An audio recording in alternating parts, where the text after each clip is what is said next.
चलिए गाइस, बिना कोई टाइम वेस्ट किए हम शुरू करते हैं वेव फंक्शन निकालना किसका, sp हाइब्रिडाइजेशन का। तो sp हाइब्रिडाइजेशन का मतलब है तो s और p ऑर्बिटल कंबाइन होकर sp हाइब्रिड ऑर्बिटल बनते हैं। सपोज हम ले लिए psi1 और psi2 दो वेव फंक्शन है। बस psi1 a1 5s and b1 5z, psi2 equal to a2 5ps plus b2 5pz। हमें क्या करना है, वेव फंक्शन निकालना है।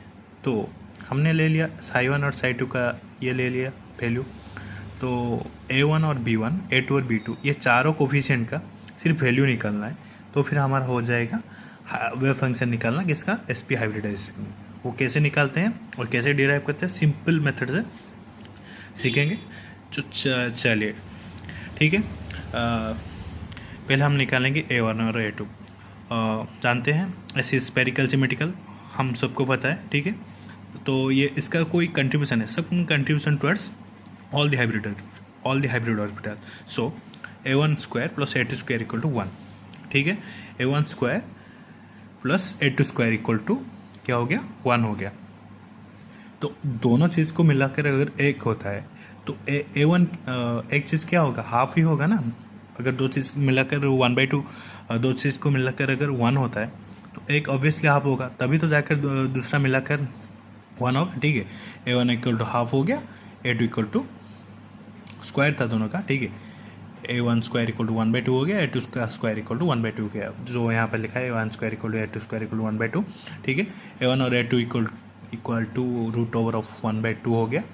तो a1 और a2 का वैल्यू आ गया और b1 b2 का वैल्यू हमें बस निकालना आना चाहिए, तभी हमारा जाकर हो जाएगा wave function of sp hybridization का कैसे निकालते हैं, ठीक है।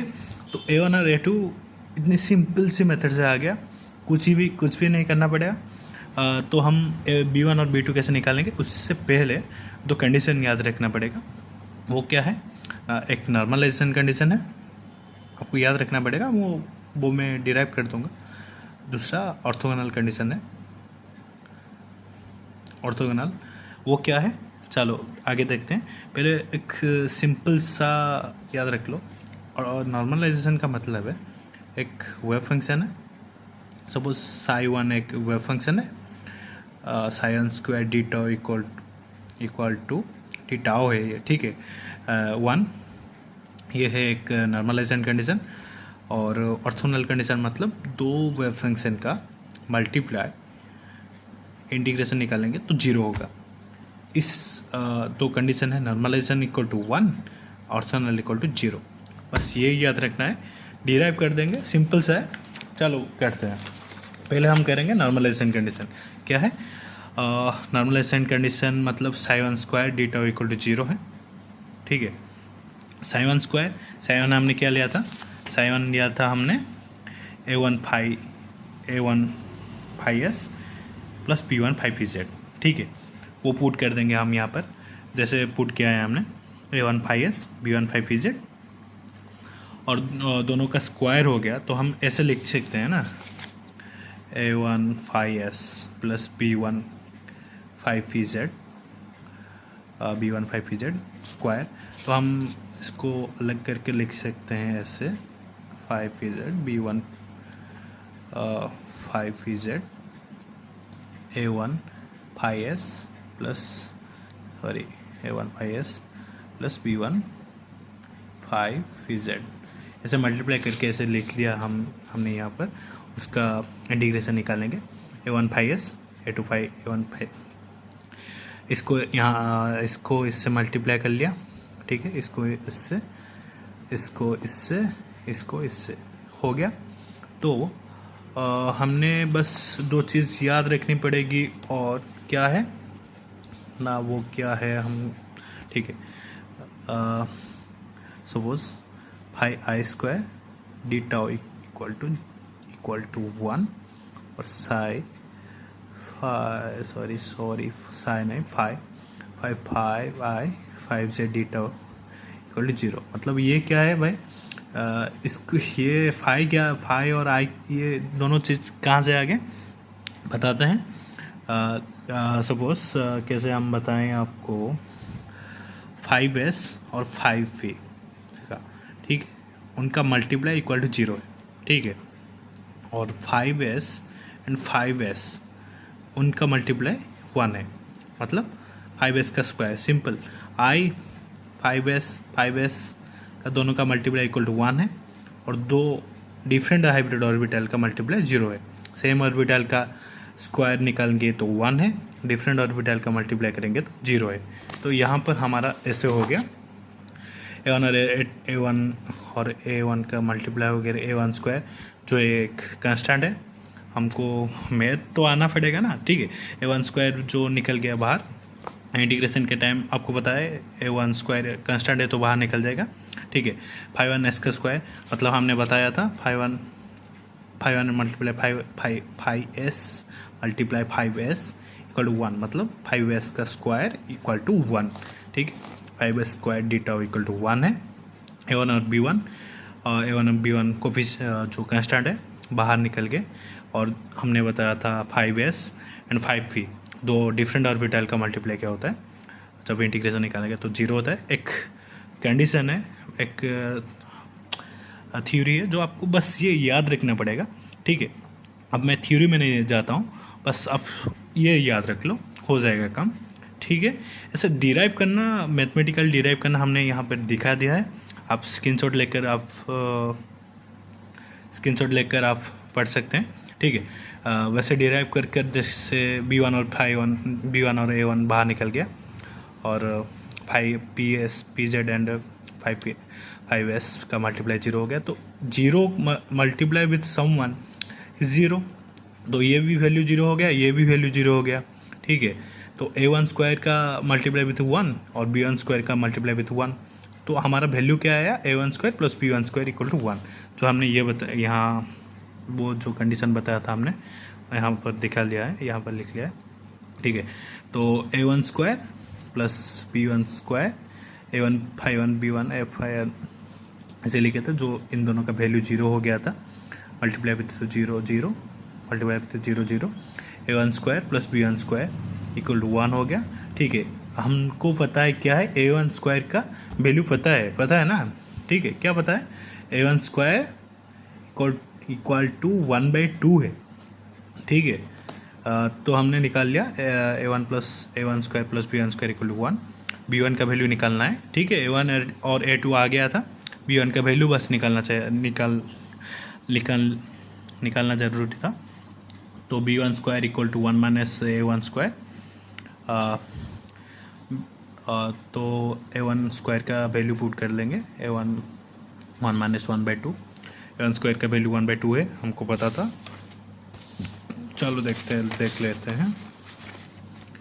देखो A1 square plus A2 square 1 ले लिए और 1/2 आया था, ठीक है। ठीक है, कहाँ हो गया हम, हाँ, B1 square equal to 1 minus A1 square, जो हमने वैल्यू पुट कर लिया। B1 का रूट ओवर निकाल लिया, स्क्वायर था ना, और जब उधर जाएगा तो रूट ओवर हो जाएगा, B1 का वैल्यू आ गया, ठीक है। हमने बताया था आपको क्या, दो चीज़ याद रखने के लिए, एक नॉर्मलाइजेशन कंडीशन और दूसरी क्या, ऑर्थोगोनल कंडीशन। आपको याद होगा तो हमने बताया था नॉर्मलाइजेशन कंडीशन जो 1 आएगा वैल्यू, और दूसरा जो 0, दो वेव फंक्शन का मल्टीप्लाई 0 आएगा, ठीक है। हमने वेव फंक्शन क्या क्या लिया था, आपको वो याद रखना पड़ेगा। अब वेव फंक्शन लिया था हमने A1 5s B1 5pz और दो side 2 equal to A2 5s and B2 5pz, बस ये दो फंक्शन लिए थे। उनका कोफिशिएंट क्या है, हमारा A1 का वैल्यू और A2 का वैल्यू आ गया है क्या, 1/√2। B1 का वैल्यू आ गया नॉर्मलाइजेशन कंडीशन करके, वो क्या आया था, वो आया था 1/√2, वो भी 1/√2 आया है। कन्फ्यूज मत हो ना, कैसे आया, नॉर्मलाइजेशन कंडीशन करके हमारा B1 का वैल्यू आएगा नॉर्मलाइजेशन कंडीशन करके, हमने यहाँ पर दिखाया था, आप स्क्रीनशॉट ले सकते हैं, ठीक है। डाउट है तो कमेंट सेक्शन में कमेंट कर सकते हैं, ठीक है। तो हमारा B1 का वैल्यू आ गया, B2 का वैल्यू बस निकालना आना चाहिए, वो कैसे निकालेंगे हमने बताया था, कैसे ऑर्थोगोनल कंडीशन पुट करेंगे, ठीक है। ऑर्थोगोनल कंडीशन क्या है, बस दो वेव फंक्शन का मल्टीप्लाई करेंगे तो वो 0 आएगा, ठीक है। psi1 psi2 d tau equal 0। हमने यहाँ पर एस और पी ऑर्बिटल नहीं लिखे हैं, डायरेक्ट लिख लिया है, उनका कोफिशिएंट लिख लिए हैं। कैसे? psi1 और psi2, psi1 का कोफिशिएंट a1 और a2 का मल्टीप्लाई कर दिया, मतलब एस और पी को मल्टीप्लाई करना, एस और एस मल्टीप्लाई करने से पहले हम डायरेक्ट लिख लिए a1 a2 b1 b2 multiply कर लिया, a1 a2 b1 b2, ठीक है। ऐसे कांस्टेंट तो है तो इंटीग्रेशन का कोई ऐसे वैल्यू नहीं रहेगा, ठीक है। तो हमने निकाल लिया a1 a2 plus b1 b2। a1 a2 का वैल्यू पता है क्या है, सिंपल से डिराइव करना है। कैसे डिराइव करते हैं? a1 a2 b1 b2 equal 0 है, ठीक है। तो a1 और a2 का वैल्यू पता है 1/√2 प्लस b1 का वैल्यू आ गया था क्या 1/√2 प्लस b2 निकलना है यहाँ से 1/√2 क्या मल्टीप्लाई करेंगे तो क्या हो जाएगा 1/2 हो जाएगा, वो उधर निकालने तो आ जाएगा -1/2, यहाँ पर 1/√2 था, ठीक है। तो b2 का वैल्यू क्या आ जाएगा 1/√2 उधर चला जाएगा, तो √2/2 होगा, जो कि हमें पता है √2 इधर माइनस भी है, ये गलती मत करना। √2 जो हम मेरे टाइम पर बहुत होता था, 2 का मतलब क्या है √2, ठीक है।